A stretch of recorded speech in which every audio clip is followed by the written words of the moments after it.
No one would have believed, in the last years of the 19th century, that human affairs were being watched by intelligences which inhabited the timeless worlds of space. No one could have dreamed we were being scrutinized, as someone with a microscope studies creatures that swarm and multiply in a drop of water.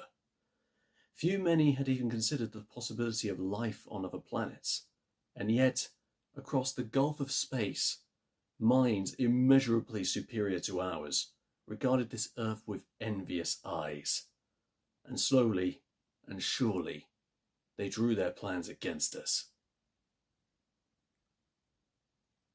At midnight on the 12th of August, a huge mass of luminous gas erupted from Mars and sped towards Earth.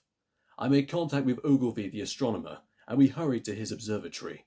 Across 200 million miles of void, invisibly hurtling towards us, came the first of the missiles that were to bring so much calamity to Earth.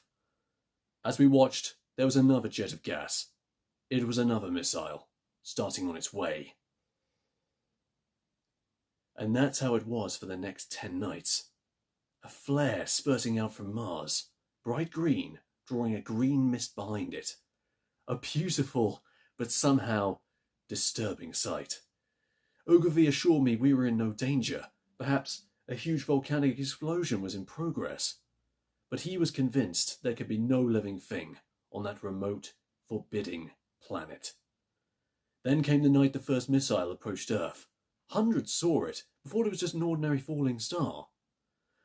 Some said it travelled with a hissing sound, some that it landed with a green flash. However, next day there was a huge crater in the middle of Horsell Common, and Ogilvy came to examine what lay there. A cylinder, 30 yards across, glowing hot, and with faint sounds of movement coming from within. Suddenly the top began moving, rotating, unscrewing, and Ogilvy feared there was a man inside trying to escape. He rushed to the cylinder, but the intense heat stopped him before he could burn himself on the still glowing metal. It seems totally incredible to me now that everyone spent that evening as though it were just like any other. From the railway station came the sound of shunting trains, ringing and rumbling, softened almost into melody by the distance. It all seemed so safe and tranquil.